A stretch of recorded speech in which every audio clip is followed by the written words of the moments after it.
이 시간 오늘 우리에게 주시는 말씀은 마태복음 13장 53절부터 58절까지 말씀입니다. 예수께서 이 모든 비유를 마치신 후에 그곳을 떠나서 고향으로 돌아가사 그들의 회당에서 가르치시니 그들이 놀라 이르되 이 사람의 이 지혜와 이런 능력이 어디서 났느냐? 이는 그 목수의 아들이 아니냐? 그 어머니는 마리아, 그 형제들은 야고보, 요셉, 시몬, 유다라 하지 않느냐? 그 누이들은 다 우리와 함께 있지 아니하냐? 그런즉 이 사람의 이 모든 것이 어디서 났느냐 하고 예수를 배척한지라. 예수께서 그들에게 말씀하시되 선지자가 자기 고향과 자기 집 외에는 존경을 받지 않음이 없느니라 하시고 그들이 믿지 않음으로 말미암아 거기서 많은 능력을 행하지 아니하시니라. 아멘. 마태복음 13장은 천국 비유로 유명한 장입니다. 우리가 사실 마태복음 13장 그러면 새로운 계시와 천국 비유, 깨달음, 새로움으로 가득한 책으로 우리는 인식하고 있습니다. 늘 예수님과 동행하며 말씀을 사모하고 더 알고 싶어서 묻고 또 알아가기를 기뻐하고 또 알고 싶어서 주님 앞에 물어보고 비유를 풀어달라고 또 사정하고 또 알게 되고 하는 깊은 계시의 세계로 인도받는 아름다운 은혜의 책입니다. 첫 번째 천국 비유는 씨 뿌리는 비유, 천국의 시작이 말씀으로부터 시작됨을 우리에게 암시합니다. 두 번째 비유는 가라지 비유, 그러나 방해가 중간에 있음을 우리는 알 수 있습니다. 세 번째, 네 번째 비유는 겨자씨와 누룩 비유, 그러나 작은 것이 크게 자라듯이 하나님의 지지하심과 자라게 하심으로 우리는 반드시 승리한다. 천국은 반드시 승리한다는 것을 보여주고 있습니다. 다섯 번째, 여섯 번째 비유는 바로 밭에 감추인 보와 값진 진주, 점점 믿음이 자라갈수록 어느 순간 가치를 발견하게 되고 우리의 모든 것을 쏟아서 그 가치를 소유하기를 원하는 그런 믿음의 갈망, 믿음의 은혜로 들어가게 된다는 겁니다. 마지막 일곱 번째 그물 비유는 마지막 구분과 심판을 우리에게 암시하고 있습니다. 어쩌면 신앙생활의 처음부터 마지막까지를 천국 비유 7개를 통해서 다 알게 하신 거예요.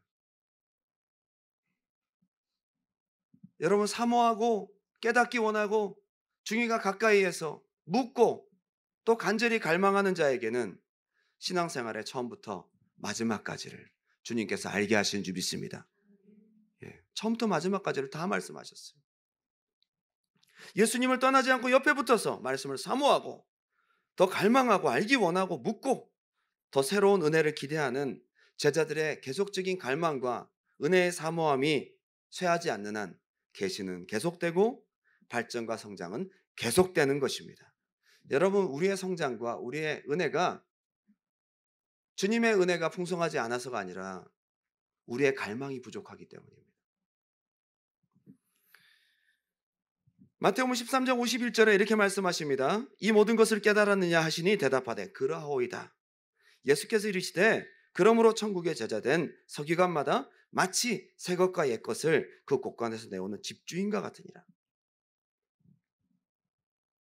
그것을 다 깨달았느냐? 그렇습니다. 행복한 질문이고 행복한 답변이에요. 사모하고 허락된 주님의 천국의 제자들은 마치 옛 것과 새 것, 구약과 신약을 다 깨닫고 알아서 나도 풍성히 누릴 뿐만 아니라 나누어주는 통로가 된다는 거예요. 이런 사람 되시기 바랍니다. 너에게는 허락되었으나 그들에게는 허락되지 않았다. 허락된 너희가 되시기를 주님의 이름으로 축원합니다. 그리고 난 다음에 예수님께서 53절에 이 모든 비유를 마치신 후에 그곳을 떠나서 어디로 가셨죠? 고향 나사렛 땅으로 가신 거예요.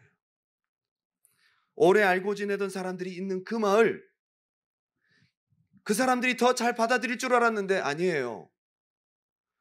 오늘 우리가 읽은 본문, 이렇듯 천국을 심고 천국이 승리하고 자라가고 더 깊은 은혜를 발견해가고 주님 앞에서 천국 백성이 되어가는 기분 좋은 발전적인 은혜와 상반되게 그들은 받아들이지 않습니다. 천국의 7가지가 등장하는 13장 맨 마지막에 오늘 우리가 읽은 이 본문이 위치하고 있어요. 아주 특별한 의미, 너희와 저희, 너희와 그들이 어떤 자인지를 딱 보여주는 굉장히 중요한 단서가 되는 것입니다. 천국의 비밀을 아는 것이 너희에게는 허락되었으나 그들에게는 아니 되었나니. 그들에 해당되는 아주 대표적인 케이스가 나사렛 동네 사람들이었다는 거예요.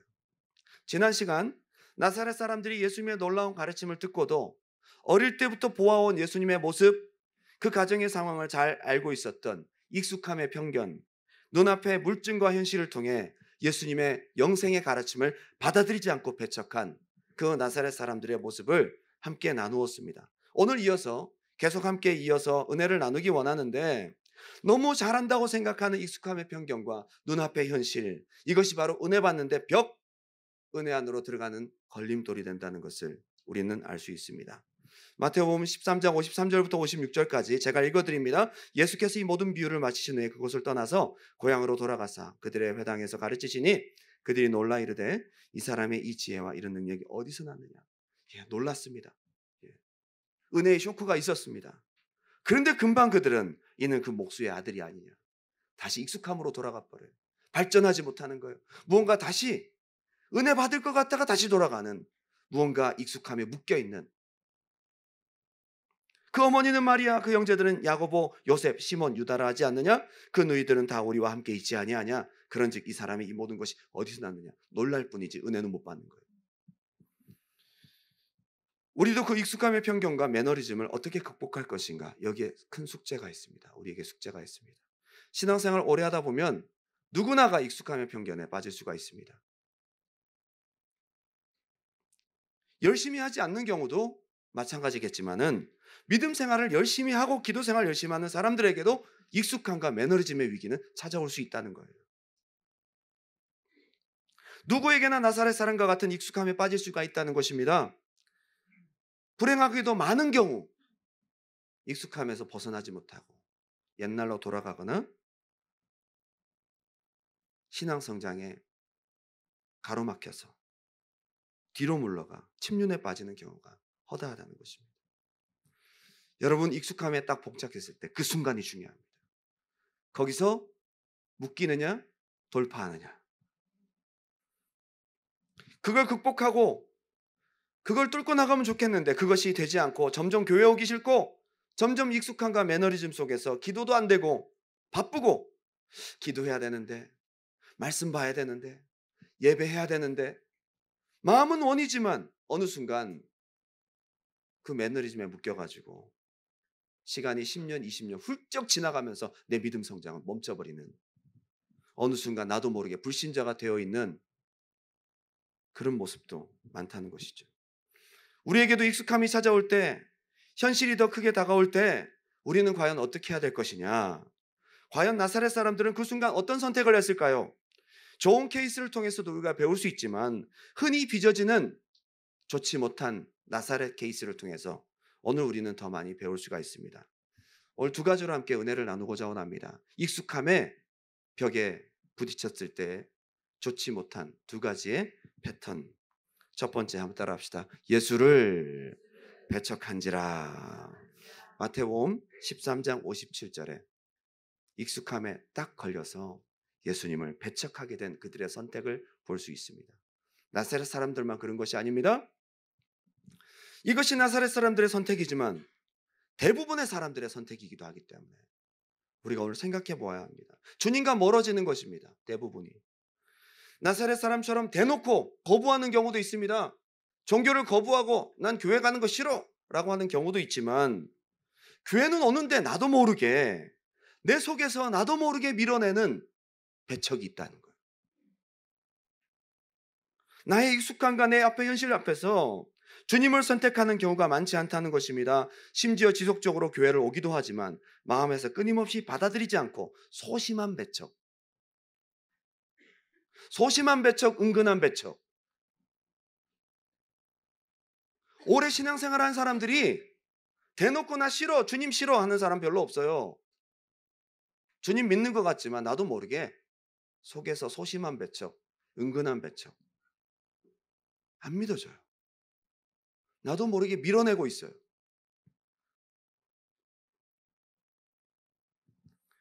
몸은 억지로 끌고 교회를 한 번씩 데리고 오는데 나도 모르게 밀어내고 있으면서 정작 인식을 못하고 있는 거예요. 내가 배척하고 있는지도 모르는 거죠. 별 기대감도 없고 예배에 대한 사모함도 별로 없어요. 대놓고 배척하진 않지만 은근히 받아들이지 않고 은근히 거부하고 은근히 리밋을 정하는 소심한 배척, 은근한 배척, 보이지 않는 배척. 여러분은 어떻습니까? 나사렛 사람의 모습이 여러분 안에도 있을 수 있는 거죠. 배척한지라. 예수께서 그들에게 말씀하시되 선지자가 자기 고향과 자기 집 외에서는 존경을 받지 않음이 없다. 예수님도 뭐라고 하셨는지 아세요? 대표적으로 배척받은 선지자 예레미야, 자기 고향 아나도 사람들한테 암살 위협을 받기도 하고 쫓겨나기도 합니다. 예수님 보시기에도 익숙함의 편견에 사로잡힌 경우, 대부분의 경우 이렇다라고 얘기를 하셨어요. 그만큼 익숙함의 편견을 벗어나서 성장으로 가는 것이 쉽지 않다는 거예요. 저는 지금까지 사역하면서 매너리즘과 익숙함 때문에 많은 영혼들을 떠나보내야만 했고 성장이 멈춘 케이스를 너무나 많이 봤습니다. 쉽지 않음을 저도 많이 느낍니다.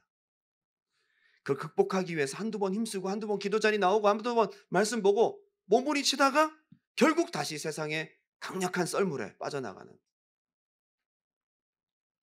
스펄전 목사님도 세상에서 제일 무서운 적은 매너리즘에 빠지는 거다. 신앙에서 가장 무서운 적은 매너리즘에 빠지는 거다. 라고 얘기를 했을 정도. 신앙적 매너리즘에 빠지면 대부분 종교 생활을 하고 앉았다는 거예요. 저는 오늘 특별히 강조하고 싶은 단어가 하나 있습니다. 배척한지라. 배척하다라는 동사를 제가 찾아보면서 깜짝 놀랐어요. 헬라어로 스칸달리조라는 말인데요. 스칸달론이라는 말에서 왔어요.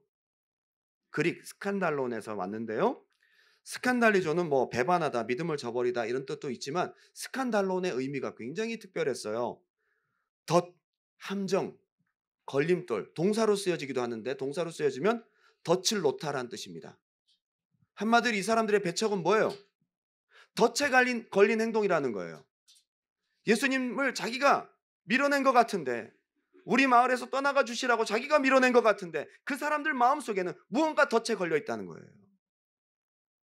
자기들이 밀어내고 싶어서 한 것이 아니라 밀어내지는 거예요.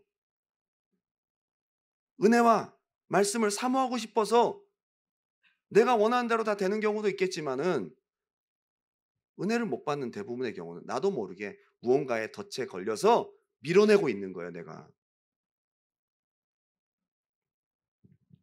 영적인 의미로는 덫과 함정에 걸려서 거부하고 밀어내는 것이 배척하다라는 단어에 어울리지 않는 어근을 갖고 있어요. 덫에 걸려 있다 이 말입니다. 트랩에 걸린 상태. 사탄이 놓은 매너리즘에 익숙함의 트랩에 걸려서 나타나는 현상이 배척하다라는 거예요.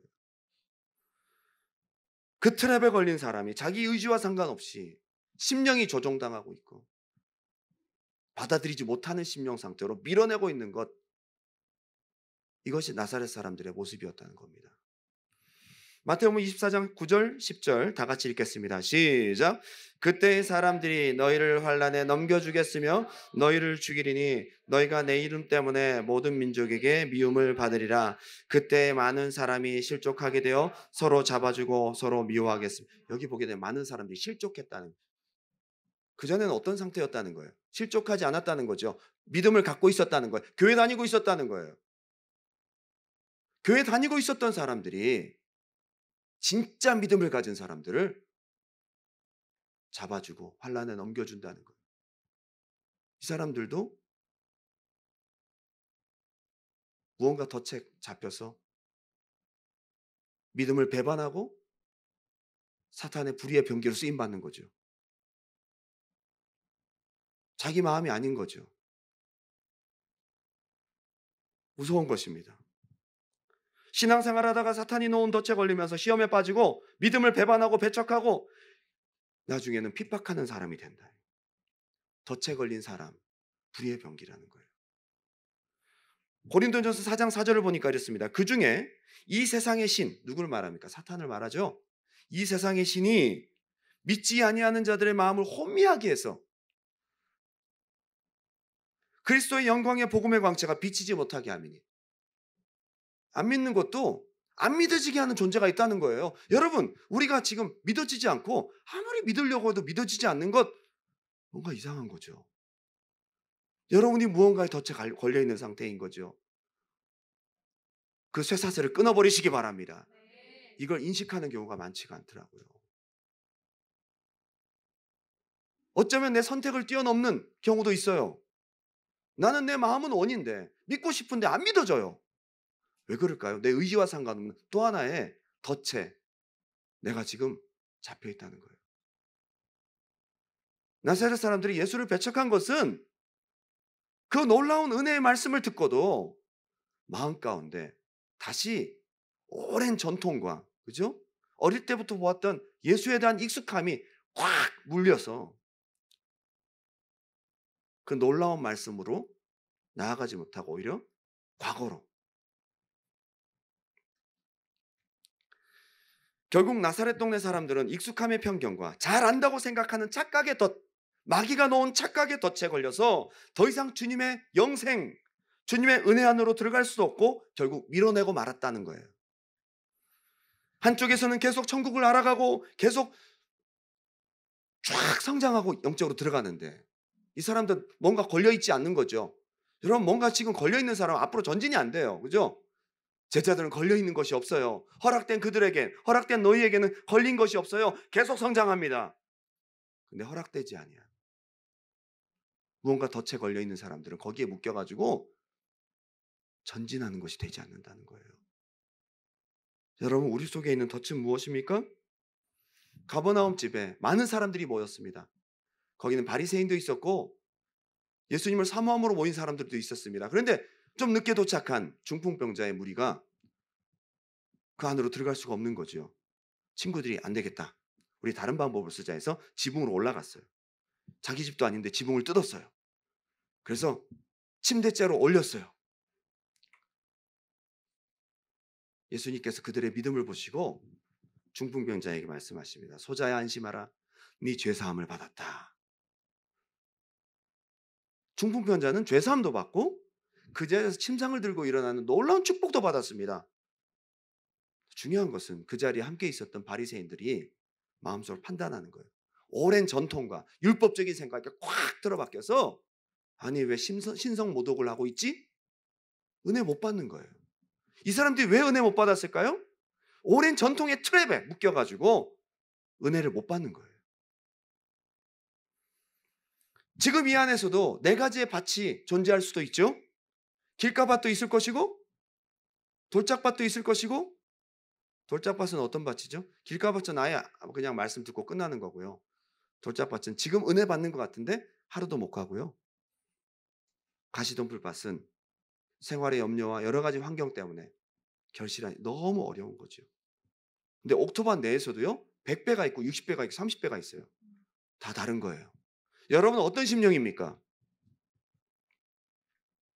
보이지 않는 받아들임, 배척의 전쟁을 여러분 안에서도 지금 치열하게 하고 있는지도 모릅니다. 어쩌면요. 제자들과 같이 묶인 트랩이 없는 사람은 쫙 믿음이 성장할 것이고, 무언가 잡혀있는 사람들은 뭔가 믿는 것이 쉽지 않을 것이고 그렇겠죠. 오늘 발견하는 여러분 되시기 바랍니다. 너희와 그들, 제자와 나사렛 사람, 그 차이가 우리 안에서도 얼마든지 발견될 수 있다는 것입니다. 나는 왜 이렇게 안 믿어질까? 나는 왜 예수님과 가까워지지 않지? 나는 왜 이렇게 신앙생활이 빨리 지겨워지지? 나는 몇 번 하다가 금방 왜 이렇게 매너리즘에 빠질까? 고민해야 될 문제예요. 배척이라고 해서 아까 말씀드렸죠. 꼭 적극적으로 몰아내고 교회를 안 다니고 안티크리스찬처럼 그렇게 사는 것만이 아닙니다. 교회 다닙니다. 스스로 크리스찬이라는 생각도 있습니다. 받아들이지 않고 내 신앙이 성장하지 않는 상태. 어쩌면 그것도 소심한 배척이 아니냐 이거죠. 오랜 타성에 젖은 종교생활로 예수도 알고 교회 생활도 알고 익숙해질 대로 익숙해진 사람들, 예배에 대한 기대감도 없고 지식적이고 도덕적이고 인본적인 거기서 끝이 나고 영적인 세계에 무관심한 우리의 마음들. 교회는 하나의 커뮤니티일 뿐 영적 체험, 믿음, 왠지 좀 부담스러워. 나도 모르게 밀어내고 있는 거예요. 그런 것이 내 삶에 들어오는 것이 나도 모르게 부담스러운 거예요. 왠지 모르는 배척이 여러분 안에 있을 수도 있는 거죠. 야, 나 옛날에 기도원에서 다 해봤어. 방언도 해보고 다 그렇고 그런 거지. 은혜의 감격은 과거의 것일 뿐 지금 만족하고 살아가는 거예요. 소심한 배척, 은근한 배척. 성장하지 않으려 하는 것, 은혜를 사모하고 잘하려고 하지 않는 것, 겉으로는 안 믿는 건 아닌데 속으로는 여기까지라는 선을 긋고 있는 것, 모두가 다 우리 안에 은근한 배척, 소심한 배척이라는 것입니다. 오래 믿었지만 변화되려 하지도 않는 모습, 그것을 고수하고 있습니다. 우리 청년들 같은 케이스는요, 중간쯤 걸쳐 있는 분들이 간혹 계십니다. 세상도 교회도 어느 한쪽을 선택하고 쏠리면 나도 모르게 부담이 됩니다. 아직 세상에 미련이 있어요. 더 경험하고 싶은 것이 있어요. 좀 더 재미가 있어요, 세상이. 믿음을 확 선택하는데 왠지 모를 결정장애 같은 게 있어요. 그죠? 확 믿음으로 들어오는데 뭔가 모를 결정장애. 막 은혜를 확 받으면 뭔가 내가 뭐 헌신해야 될 것 같고 뭔가 매일 것 같고 그런 거 있잖아요. 소심한 배척, 은근한 배척. 다 우리 이야기죠? 나사렛 사람이 아주 나쁜 사람들만은 아니라고요. 우리 이야기라고요, 여러분. 나사렛 사람들이요. 중간쯤 계속 가다 보면 결국 세상으로 갑니다. 거의 백발백중. 빨리 들어오세요. 신앙생활 오래 하던 분들이 교회를 찾다가 우리 교회를 와서 새 가족들이 이제 딱 되면 간을 좀 보죠. 어느 정도. 이 교회는 어떤 특성을 갖고 있을까. 약간 좀 부담을 준다 싶으면 딱 하고 경계를 합니다. 은혜는 좋지만 부담은 싫은 거죠. 자꾸 수요 예배 나오라고. 자꾸 금요 예배 나오라고. 또 나가니까 토요 새벽 예배까지 나오라고. 헐, 이러다가 다 나오면 나는 어떡하지? 그러면서 안 잡아먹습니다. 약간 나사렛 DNA가 조금씩 남아있어요. 뭔가 다 참석하고 다 이 교회 헌신하면 뭔가 지는 듯한 느낌이 있나 봐. 그죠? 막 하자는 대로 다 하면 내가 뭔가 내 의견도 없이 그냥 다 은혜 받고 그러면 은혜 받으면서도 뭔가 지는 듯한 느낌. 은혜 받는 게 좋은 겁니다. 나사렛 사람 같은 게 좋은 게 아니라고요. 열심히 내가 헌신하고 뭔가 내가 여기 깊이 들어오면 뭔가 빨리는 듯한 느낌이 있나 봐요. 아닙니다. 은혜 받습니다. 그런 편견과 믿음의 결정장애가 없길 바래요. 이게 소심한 배척, 은근한 배척이라고요. 오늘 잘 기억하시기 바랍니다. 한번 따라합시다. 소심한 배척, 은근한 배척. 예. 오늘 말씀을 준비하면서 떠오른 단어예요. 소심한 배척, 은근한 배척. 의외로 많습니다. 너무 많습니다. 벗어나려는 몸부림이 필요합니다. 매너리즘의 덫을 적극적으로 끊어버린 여러분 되시기 바랍니다. 이걸 인식해야 된다고요. 두 번째, 믿지 않음. 마태복음 13장 58절 다 같이 읽겠습니다. 시작. 그들이 믿지 아니함으로 말미암아 거기서 많은 능력을 행하지 아니하시니라. 배척과 믿지 않음 두 가지예요. 익숙함의 편견에 딱 사로잡히면 두 가지 결과가 생겨요. 배척과 믿지 않음. 믿지 않음을 헬라어 동사로 보니까 아피스티아, 불충성, 불성실, 불신 뭐 이런 뜻이에요. 뭐 해석은 똑같습니다. 그런데 또 다른 용례를 보니까 히브리서 3장 10절 11절에 이렇게 돼 있어요. 한번 볼게요. 그러므로 내가 이 세대에게 노하여 이르기를 그들이 항상 마음이 미혹되어 내 길을 알지 못하는도다. 자, 지금 뒤에 불신앙에 대해서 믿지 않는 이유에 대해서 딱 나오는데 이 사람들이 믿지 않는 것도 어떤 결과라는 거죠? 마음이 미혹된다는 거예요. 여러분, 우리가 안 믿고 싶어서 안 믿는 게 아니라 미혹하는 자가 있다는 거예요. 안 믿어지도록. 불신앙은 미혹의 결과예요. 믿지 않는, 내가 믿어지지 않는 것은 사탄의 역사예요. 승리하시기 바랍니다. 네 가지 밭도 가만히 보면요, 씨가 뿌려지고 자라는 모든 과정 가운데 사탄이 다 개입해요. 옥토밭만 빼고. 옥토밭도 나중에 가라지로 또 개입하려고 해요. 우리가 믿음을 갖고 믿음이 자라가는 데 있어서 얼마나 방해가 많은지 몰라요. 인식해야 됩니다, 여러분. 아, 나 안 믿어지네. 아, 몰라. 믿음이 안 생겨. 그럼 끝이 아니에요. 지고 있는 거예요, 지금. 믿어야 되는데. 결국 12절, 형제들아 너희는 삼가 혹 너희 중에 누가 믿지 아니하는 악한 마음을 품고 살아계신 하나님에게서 떨어질까 조심하라. 그 믿지 아니하는 악한 마음은 미혹의 결과라는 거예요. 믿지 않으려고 작정했다기보다는 매너리즘에 빠지면 믿음이 안 생긴다는 거죠. 매너리즘과 익숙함과 현실에 딱 걸리면 잘 안 믿어져요. 이걸 인식하느냐 안 하느냐 참 큰 차이가 있습니다. 그런데 중요한 것은 그들이 배척하고 믿지 아니함으로 말미암아 손해 봤습니까? 아니면 이득을 봤습니까? 다 잃어버렸어요. 예수님을 잃어버리고 영생도 천국도 다 잃어버렸어요. 너무 큰 손해를 본 거예요. 믿지 않음으로 말미암아 거기서 많은 능력을 행하지 아니하시니라. 예수님을 잃어버린 거예요. 거기서 많은 능력을 행치 아니하시니라.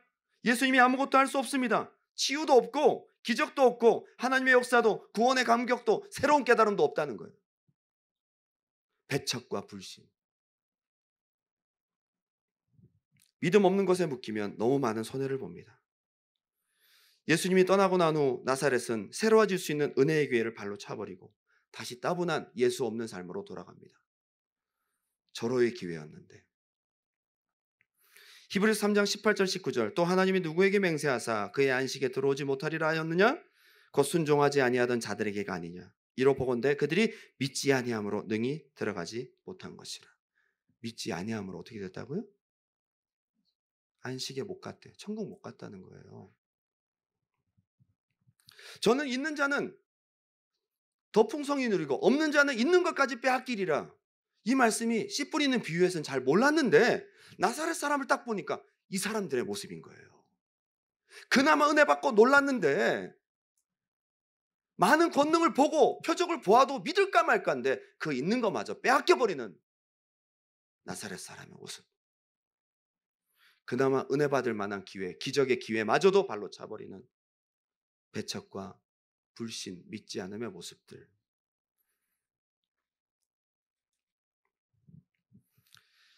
가다라 지방 우리가 봅니다. 오랫동안 그 지역을 두렵게 하던 군대 귀신이 예수님의 능력으로 떠나갔어요.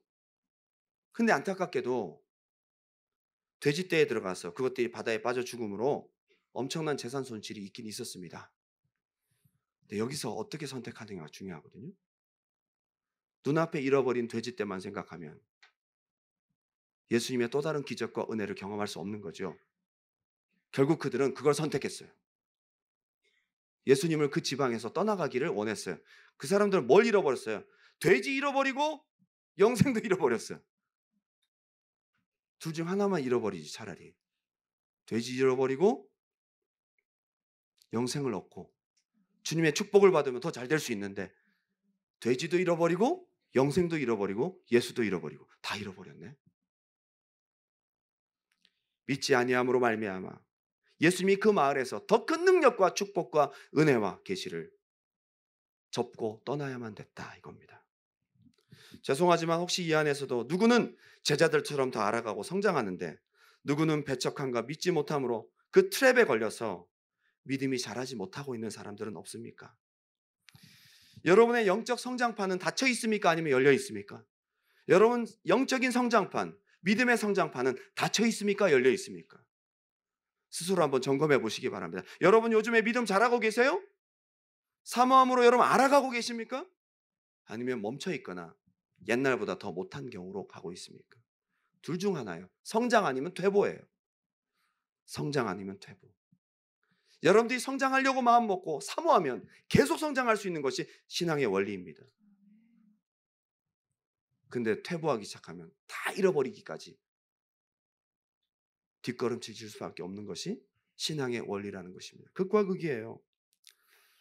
베드로전서 2장 1절 2절 다 같이 읽겠습니다. 시작. 그러므로 모든 악독과 모든 기만과 외식과 시기와 모든 비방하는 말을 버리고 갓난아기들 같이 순전하고 신령한 젖을 사모하라. 이는 그로 말미암아 너희로 구원에 이르도록 자라게 하려 함이라. 아기들은요 엄마만 보면 입맛을 다신다잖아요. 엄마를 보면 입맛을 다신다잖아요. 배가 불러도 물리면 잡니다. 배가 불러도 계속 먹습니다. 사모하라는 거예요. 이렇게 사모하라는 거예요. 영어 동사로는 crave. 갈망하는 거. 이 갈망이 성장의 재료가 된다는 거예요. 갈망이 없는 순간 성장판이 닫힌다는 거예요. 갈망. 여러분 마음 가운데 은혜를 사모하는 갈망이 끊이지 않길 바랍니다. 나사렛 사람들처럼 익숙함으로 트랩에 잡혀가지고 배척과 불신앙으로 갈 것이냐, 아니면 끊임없는 사모함과 갈망으로 구원에 이르도록 끝까지 자랄 것이냐. 상극된 두 개의 반응이 우리 삶 가운데 놓여져 있습니다. 여러분들은 너희입니까? 아니면 그들입니까? 믿음의 성장판을 오늘 점검하십시오. 나는 과연 지금 성장하고 있는가? 내 속에 사모함이 있는가? 예전에는 길을 넘어서 산을 넘고 새벽기도 한번 드리려고 산을 2개를 넘어서 할머니들이 고무신 신고 눈밭에 무릎까지 푹푹 빠져가면서 호롱불 들고, 그리고 차가운 마룻바닥에서 가족들을 위해서 기도하고 사모하고 하루도 빠지는 날이 없어요. 오늘날 30분 쪼개서 일찍 오는 것도 힘들고 차를 몰고 오는데도 멀다는 느낌이 들고, 늘 부르는 찬송, 늘 하는 기도, 늘 머릿속에 그려지는 예배의 모습, 갑자기 따분하고 지겨워지기 시작하는 거죠. 무의미한 거죠. 여러분, 북한에서 오신 어떤 분이 정말 굴에서 목숨 걸고 기도하고 예배드렸대요. 한밤중에 들판에서 그 추위에 바람을 맞아가면서 대여섯 명이서 예배드리고 잡히면 죽는 거예요. 들판과 토굴에 무엇이 있겠어요? 피아노도 없고 악보도 없고 아무것도 없어요. 사람들만 있는 거예요. 근데 진짜 중요한 거 한 가지가 있어요. 목숨을 걸고 거기에 올 만큼 사모함, 거기에 성령의 임재가 있다는 거예요. 시간 가는 줄 모르고 찬양하고 예배하고, 그가 베트남을 넘어가지고 몽골로 캄보디아 넘어가서 글로 가서 한국으로 들어왔는데, 그 후에 나중에 간증하는 거, 한국 교회 와봤더니 다 있더래요. 다 피아노도 있고 없는 게 없어. 파이프 organ도 있고 교회 음향시설, 모든 편의시설이 다 있는데 예배도 그렇게 좋은데 한 가지가 없더래. 한 가지가 사모함, 갈망이 없더라는 거예요. 하나님이 뭘 가장 중요하게 생각하실까요? 결론을 맺겠습니다. 제가 한 가지 여러분들에게 간증을 하고 마치고자 합니다. 2007년, 벌써 지금부터 한 12년 전이네요. 2007년 5월 저는 목포에서 작은 개척교회를 섬겼습니다. 제가 그날은 그 교회 구역장들을 교육하는 날이었거든요. 그래서 교회에서 구역장님들 모셔놓고 했는데, 그 교회 목사님의 아드님이 있었어요. 이름은 제가 따로 얘기하지 않겠습니다. 근데 얘가 제가 관리했던 대학생 그 캠퍼스 기도 모임의 제자였는데, 그렇게 인연이 돼서 제가 부모님이 사역하시는 곳에 잠깐 사역을 도우러 갔었어요. 그때도 심장이 멎는 바람에 고대 안암병원의 중환자실에서 막 죽느냐 사느냐 막 저희가 기도하고 기적이 일어나서 살아났어요. 고질적인 심장병이 있었던 형제예요. 그때도 꽤 심장이 멎은 시간이 길었는데도 기적적으로 뇌 하나 손상되지 아니하고 다 살아났어요. 근데 제가 구역장 교육을 하고 있는데 오늘따라 애가 왜 이렇게 안 오지? 라고 하고 있는 찰나에 중간에 이제 출입문이 왼쪽에 있었고 제가 강단에 서 있었는데 왼쪽 문이 덜컥 열리는데 사람은 안 들어오고 있는 거예요. 사람들이 다 그쪽을 쳐다보다가 오 그러는 거예요. 그래서 제가 무슨 일인가 갔더니 그 친구가 문을 열다가 쓰러진 거예요. 이미 심장이 좋지 않았는데 혼자 있으면 죽을 것 같으니까 힘을 내서 거기까지 걸어온 거예요. 문을 딱 여는 순간 쓰러졌는데 저희가 나가봤더니 입술이 벌써 파랗게 되는 거예요. 전 입술 색깔이 그런 거 처음 봤어요. 가지색처럼. 심장이 그 순간 멎은 거예요. 그래서 이걸 어떻게 하다 저희가 막 죽여! 그러면 대부분 구역장님들이 다 여자분들이어서 저보고 인공호흡을 하라고 하시다. 인공호흡. 여러분 심장 멎었는데 인공호흡이 지금 생각해 보니까 그렇지. 하라 그러니까 저도 했죠. 인공호흡을. 이빨이나 좀 닦고 오지. 인공호흡 했는데도 심장이 다시 뛰질 않아요. 이건 심장의 문제. 그래서 야 빨리 교회차 대라 해가지고 그 친구 지금 심장이 멎었으니까 빨리 병원에 가야 되는 거예요. 업었어요. 신발도 못 신고 막 뛰어내려가서 차 문 열고 그냥 해 가지고 목포에 있는 가까운 병원, 종합병원이었는데 거기가 한 5분 7분 정도 거리인데 그날따라 신호등이 다 걸리는 거예요. 어떻게 하겠어요. 그냥 막 무시하고 막 가서 사람 살아야 되니까. 시간이 8 분이 넘게 흘렀습니다. 여러분 상식적으로 심장이 5분 이상 10 분까지 가면 어떻게 되는지 아시죠? 이미 죽었다고 봐야죠. 최선을 다했는데 안 되더라고요. 거기서 심장 이게 하는 걸로 해서 팍 심장이 뛰긴 뛰었는데 의식이 돌아오지 않는 거예요. 그 병원에서 얘기를 합니다. "이거 지금 우리 병원에서 할 수 없고 광주에 전남대학병원으로 가셔야 됩니다." 큰 병원이 있거든요. 앰뷸런스를 해서 2 시간을 달려갔어요. 저희는 그냥 뒤에 차를 따라가고 앰뷸런스 못 타게 하더라고요. 근데 그 옆에 탄 사람이 얘기를 해 주는데 앰뷸런스 타고 가다가 심장이 2 번을 또 멎어 가지고 또 그 자리에서 이거 하고 온몸이 만신창이가 된 채로 광주의 전남대학병원 중환자실로 들어갔어요. 그날 의사를 만났습니다. "죄송합니다. 아 이 학생은 90% 이상 의식이 깨어나지 않을 거고 의식이 깨어난다 하더라도 99% 이상 뇌사 아니면 전신마비로 갈 겁니다. 각오하십시오." 예 저희 보고 받아들이라고 얘기를 하더라고요. 하늘이 무너지는 거예요. 순식간이에요 그냥. 교회가 완전 초상집이 됐죠. 목사님 아드님이 그렇게 됐으니까. 저희가 병원에 있으면서 돌아가면서 거기 있으면서 계속 성도들이 다 기도했습니다. 놀라운 것은 하나님 한 분밖에 믿을 대상이 없어서 그런지 모르겠지만 우리 마음에 하나님이 하실 것 같은 거예요. 그리고 이 아이가 죽거나 뇌사가 되는 것은 일단 우리 마음 가운데서 받아들일 수가 없어. 그래서 간절한 마음으로 주님 앞에 기도했습니다. 의사들의 말이 이런 경우는 거의 다 죽거나 아니면 그렇습니다. 상식과 익숙함에 매이지 않으려고 저희가 믿음을 선택하려고 내면에서 싸움이 있었습니다. 기도했습니다. 놀랍게도 상식과 의학 지식에 맞지 않는 믿음을 우리에게 주시는 거예요. 동일하게 성도들이 다 같은 감동을 받았어요. 믿음을 가지고 주님을 의지하고 있을 그때에 저희랑 같이 환자 대기실에 있었던 한 가족이 얘기하는 소리를 들었어요. 그 친구 바로 옆에 있는 침상이었는데 36살 먹은 임신한 엄마라는 거예요. 아기가 지금 6개월째래요. 6개월쯤 상당히 많이 자란 거잖아요.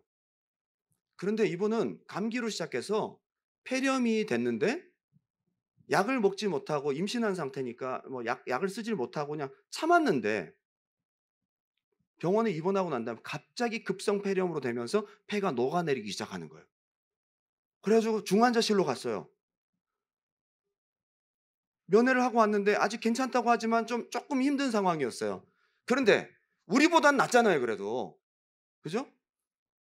그분들 얘기를 듣는 순간 우리가 복음을 전했습니다. 근데 보니까 과거에 교회를 또 다녔다는 거예요. 그래서 우리가 복음을 전하면서 우리도 지금 이런 상태인데 주님이 고쳐주실 거라고. 주님을 믿으시라고 했더니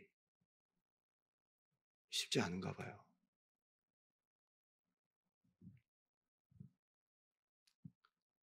기적과 같은 일이 일어났습니다. 같은 날이었어요. 그 친구가 갑자기 벌떡 일어나면서 내 지갑! 그러면서 일어났어요. 내 지갑. 참 웃기대. 내 지갑에 얼마 들어있는지도 알더라고. 진짜 내 지갑! 그러면서 일어났어요 진짜. 그래서 저희가 그날 급하게 종환자실에 갔더니 안녕하세요. 제가 왜 여기 있어요? 병원이 발칵 뒤집어졌어요. 있을 수 없는 일이 생긴 거예요. 하나님이 믿음을 따라 역사하신 거예요. 제가 눈앞에서 봤어요. 그걸. 공교롭게도 자기 두려움과 자기 생각과 현실과 의사들의 이야기를 듣고 부정적인 기대감과 자기 마음의 두려움에 사로잡혀서 믿지 않은 그 36살 애기 엄마는 그 아이가 깨어나는 순간 그날 죽었어요. 근데 더 안타까운 것은 죽는 그날 뱃속에서 아이가 발로 차더라는 거예요. 저는 꼭 어떤 결과와 기적의 문제를 얘기하고 싶은 것이 아닙니다. 믿음이 있어도 데려가실 수 있어요. 그런데 믿는 마음과 믿지 못하는 마음이 왜 어떤 모습인지를 저는 그때 정확히 발견했어요. 극명한 대조를 경험하게 된 겁니다. 슬픔과 감정과 억울함과 여러 가지 현실과 익숙함과 의사들의 말과 미래에 대한 막연한 두려움과 부정적인 기대감, 그것이 쇠사슬로 칭칭칭칭 감겼어요. 아무리 믿음에 대한 이야기를 해도 듣지 않는 거예요. 매이느냐 매이지 않느냐예요. 여러분이 믿음이 성장하고 주님을 신뢰하고 새로운 것들을 경험하는 데 있어서 여러분 심령 배척함으로 매이느냐, 믿지 않음으로 매이느냐, 그렇지 않느냐. 여러분에게 은혜 받고 새로운 하나님의 사랑과 더 깊은 진리를 경험하는데 리밋은 무엇입니까? 나사렛 사람들 익숙함이었고, 가다라 지방은 재산 손실이었고, 귀신 들린 아이의 아버지는 실패와 실망에 길들여져서 미래에 대한 두려움을 갖고 있었어요. 다 매이는 뭔가 트랩이 있었어요. 그걸 끊어버려야 돼요. 귀신 들린 아이의 아버지가 얘기를 하잖아요. 무슨 하실 수 있거든 좀 해보십시오. 예수님이 할 수 있거든이 무슨 말이냐? 믿음 안에 능치 못함이 없느니라. 너 왜 리밋을 갖고 있어? 왜 트랩에 매여 있어? 매이지 말라는 거예요. 주여 내가 믿나이다. 나의 믿음 없음을 도와주시옵소서. 그때 주님이 역사하셨습니다.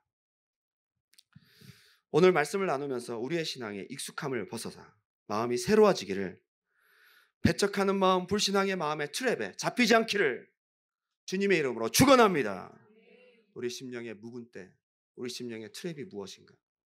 오늘 그 쇠사슬을 끊어버리고 하나님의 은혜 안에 사모함이 회복되는 이 아침, 이 오후가 되시기를 주님의 이름으로 축원합니다. 사모함으로 우리의 믿음의 성장판이 다시 열리는 오늘 이 예배가 되시길 바랍니다. 우리 찬양하고 나아갑니다. 오늘 찬양의 제목이 더 원합니다.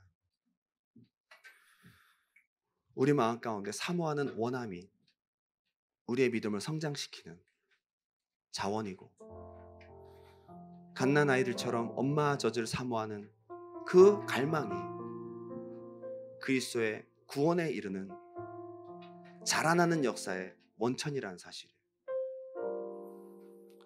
예수 사랑합니다. 사랑합니다. 온 마음 다하여 오직 주님 한 분만 간절히 더 원합니다. 주님의 은혜와 사랑과 사모함이 넘쳐납니다. 넘쳐납니다. 주를 향한 내 속에 갈망이 넘쳐납니다. 오늘 이러한 심령이 회복되시기를, 오늘 우리 속에 나사렛의 DNA가 떠나가고 주님을 갈망하는 갈망이 넘쳐나서 허락된 너희, 허락된 주님의 제자, 믿음의 성장이 일어나는 우리의 삶이 되시기 바랍니다. 우리 이 시간 기도하는 마음으로 찬양합니다. 예수 사랑합니다. 사랑합니다. 온 마음 다하여 오직 주님 한 분만 간절히 더 원합니다. 다시 한번 고백합니다. 예수 사랑합니다. 하나님, 우리 안에 주님에 대한 배척의 마음 없어지게 하옵소서. 온 마음, 하나님 우리 마음 가운데 사모함이 회복되기를 원합니다. 주님 한 분만 간절히 더 원합니다. 넘쳐 하나님 우리 안에 제자의 사모함이 있게 하옵소서. 우리 안에 갈망이 회복되게 하옵소서. 내 속에 갈망이 주님께로 날 이끌어 주소서. 주님을 더 다시 한번 고백합니다. 예수 사랑합니다. 하나님 이 시간 우리 마음 가운데 새 마음을 주옵소서. 새로운 마음을 허락하여 주옵소서. 온 마음 오직 주님 한 분만 간절히 더 원합니다. 넘쳐나네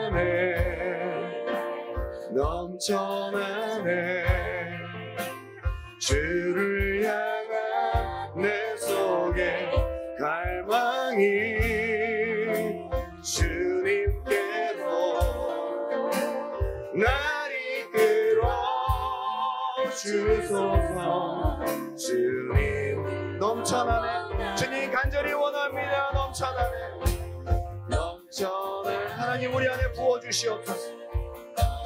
우리 안에 익숙함 매너리즘의 모든 묵은때가 벗겨지게 도와주시고 주님을 새로운 마음으로 갈망할 수 있도록 은혜 베풀어 주시옵소서. 날 이끌어 주소서. 주님 마지막으로 고백합니다. 넘쳐나네. 주님 부어주시옵소서. 충만하게 부어주시옵소서. 주를 향한 내 속에 갈망이 주님께로 날 이끌어 주소서. 주님을 더 원합니다. 다 같이 한번 이 시간 기도할 때 여러분 가슴에 손을 얹고 여러분 자신의 심령들을 위해서 한번 기도해 주세요. 신앙생활은 시간이 가고 경험이 쌓일수록 우리에게 큰 적이 기다리고 있습니다.